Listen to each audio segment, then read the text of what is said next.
Jadi mudah-mudahan Allah jaga hati kita, baik ketika kita diuji, bahkan ketika kita diberi nikmat, supaya dalam dua keadaan ini kita tetap menjadi mukmin yang ajaban, yang ideal, yang baik, yang insya Allah Allah suka sama kita. Kalau diuji sabara fakana khairallah, kalau diberi nikmat syakara fakana khairallah. Kalau dia diuji dia bersabar dan itu kebaikan untuk dia. Ternyata diuji ujung-ujungnya baik. Lewat apa ujian menjadi kebaikan? Lewat sabar. Bukankah Allah bilang wabasyiris sabirin? Sampaikan berita gembira kepada orang yang sabar. Ada banyak kebaikan yang Allah sediakan untuk orang yang sabar kalau dia sabar. Dan kalau diberi nikmat syakara. Kalau diberi nikmat dia bersyukur. Fakana khairallah. Kenapa nikmat kok menjadi kebaikan? Maksudnya dengan dia bersyukur Allah tambahkan kebaikan itu. La in syakartum la azidannakum. Jadi orang beriman itu kayaknya hidupnya tuh harusnya sih nggak ada bete-nya. Hidupnya tuh nggak ada istilah, aduh hari ini gue kayak rugi banget nih.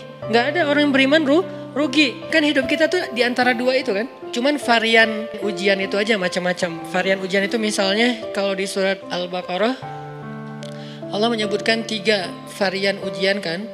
Ba'sa, dharra, zulzilu. Ujian fisik, ujian harta. Harta ini termasuk karir, kerjaan, usaha, bisnis. Dan ujian zulzilu, ujian perasaan. Termasuk diputusin. Atau orang yang dekat sama kita jadian sama yang lain. Atau mungkin di unfollow oleh ya gitu deh. Saya kalau udah ngebahas bab ini agak gimana gitu. Jadi 3 varian ini masuk kategori apa? Masuk kategori ujian. Tetap aja 2. Kalau nggak ujian nikmat antara 2 itu nih. In asabathu sarra syakara wa in asabathu dharra sabara. Udah gitu aja. Dan nanti bahkan sampai ayatnya gini. Alladzina yunfiquna fis sarra'i wad-dharra. Orang yang tetap beramal soleh lewat hartanya dalam keadaan dia berkelebihan atau dalam keadaan dia kekurangan. Itu mukmin, keren banget gitu. Dia tuh nggak pernah kehilangan kesempatan berbuat baik.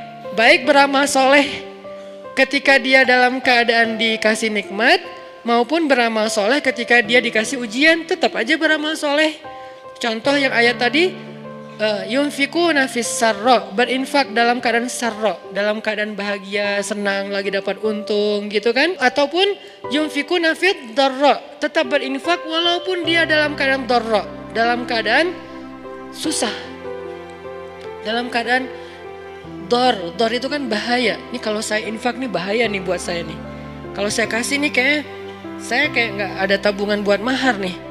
Kalau saya kasih ke dia, terus saya gimana? Gitu kan? Ini dor banget nih, bahaya banget nih. Tapi dia tetap berinfak. Siapa yang mencontohkan hal seperti itu? Selain pastinya Rasulullah udah nggak diragukan lagi. Yang jadi kayak simbol berinfak walaupun dia butuh. Orang-orang Ansor, yu'thiruna ala anfusihim walau kana bihim khasasah. Mereka mendahulukan orang muhajirin atas dirinya sendiri. Walaupun sebetulnya dia juga butuh kepada kebaikan itu.